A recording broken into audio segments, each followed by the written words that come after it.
બનાસકાંઠા જિલ્લાના જુનાડીસા ગામ ખાતે શાંતિધામને ટ્રેક્ટર અર્પણ કરવામાં આવ્યું અને ગૌશાળાના શેડનું ખાતમુહૂર્ત કરવામાં આવ્યું.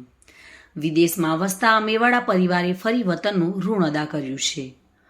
ડીસા તાલુકાના જુનાડીસા ગામના વતની અને હાલ ઓસ્ટ્રેલિયા ન્યૂઝીલેન્ડમાં રહી માર્બલનો વ્યવસાય કરતા મેવાડા પરિવારે ફરી એકવાર માદરે વતનનું ઋણ અદા કર્યું છે. આજે શાંતિધામ અને ગૌશાળાના વિકાસ માટે ટ્રેક્ટર અને શેડ બનાવવા માટે લાખો રૂપિયાનું દાન કરી માદરે વતનના વિકાસમાં સૂર પુરાવ્યો છે.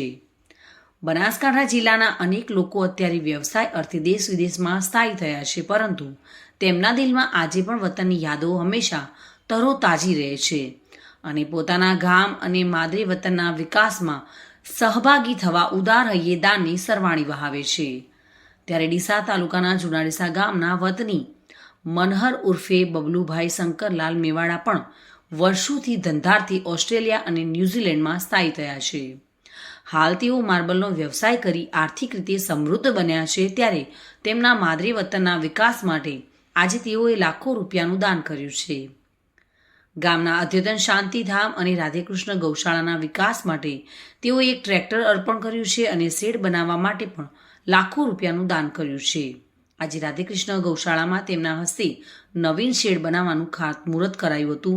એટલું જ નહીં, પોતાના ગામના વિકાસ માટે તેઓ હંમેશા તૈયાર રહે છે.